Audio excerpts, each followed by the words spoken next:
morning, USA. I am Edgar reporting from UTPA. And I'm Aranza bringing you back 150 years to the presidency of Abraham Lincoln, a great man, opponent of slavery. When Lincoln was chosen, South Carolina perceived the threat calling a state convention and getting itself removed from the Union, also known as the USA.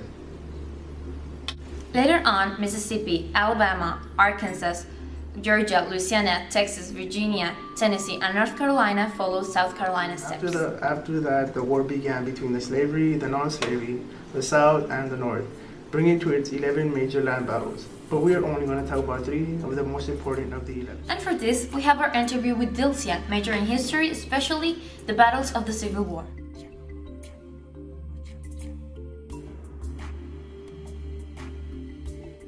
It was fought April 9, 1865, in the courthouse in Virginia.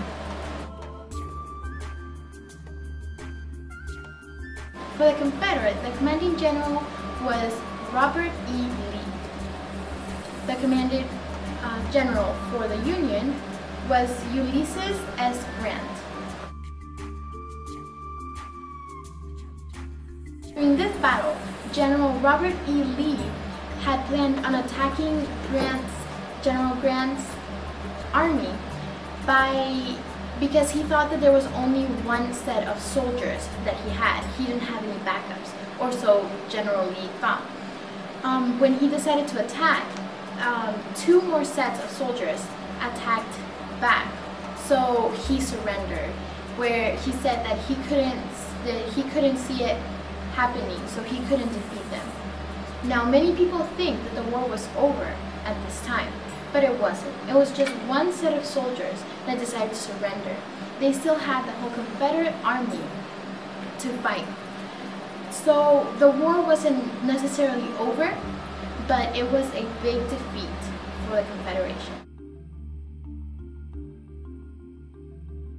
The Battle of Shiloh took place April 6th to the 7th. It was a 2-day war. In 1862. It took place in Tennessee. It got its name from because the battle was fought near a church called Shiloh. Also, in that church was where they would put wounded soldiers to either die or to get better. Also, there was another name, and it was called the Pittsburgh Landing, and that was just because the Union ended up landing there before the Confederate attacked. The commanding general for the Confederate was the General Albert Sidney Johnston and P.G.T. Beauregard. For the Union, it was under Major General Ulysses S. Grant. This battle was known for the death of a highly respected general. It was General Albert Sidney Johnston. And also, it was known because it was one of the bloodiest battles fought up till that date. The attacks took place, it all started the first day. So the first day, when the Confederates were there, and then the Union got there to the Pittsburgh Landing, and the Confederates attacked. It was like a surprise attack. So when they got attacked, actually the Confederate was winning. The Confederate took really good charge of it, but then in that same day, it started weakening, and the first day was the day where the general had died. Whenever the general died, P.G.T. Beauregard took charge. And the plan was that in the second day, they were going to attack at night to surprise them. But actually, General Beauregard said that it wasn't a good idea, so they just ended up losing.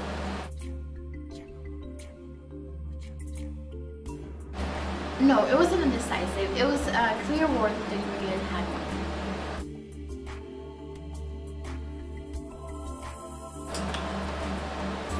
The campaign during this battle was the liberation of the Mississippi River.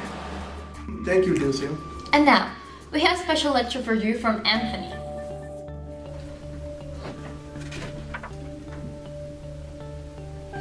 Oh, hey, didn't see you there. My name's Anthony. Follow me. All right. Y'all hush up now.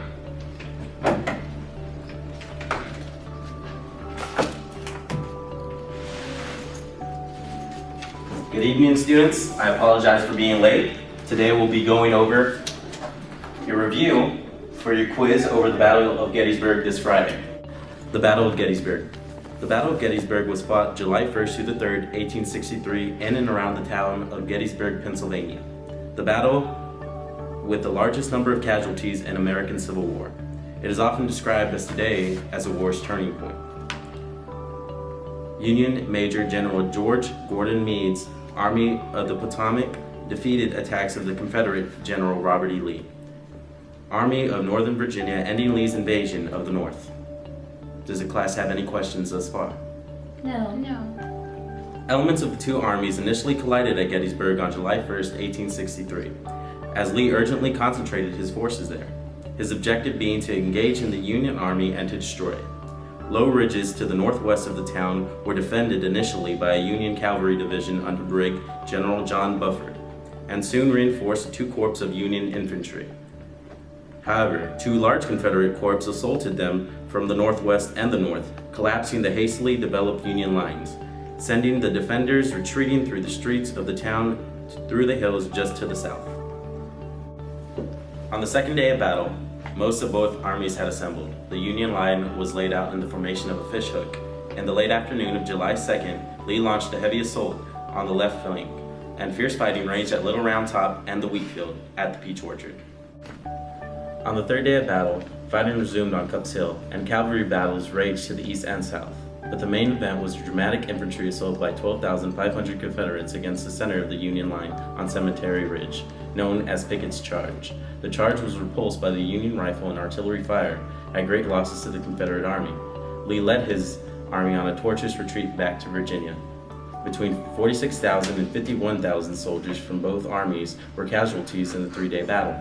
That November, President Lincoln used his dedication ceremony for the Gettysburg National Cemetery to honor the fallen Union soldiers and redefine the purpose of the war in his historic Gettysburg Address. Any questions, guys? Anybody? Yeah, was it the reason for the Boston Tea Party? Really, guys? All day we've been trying to go...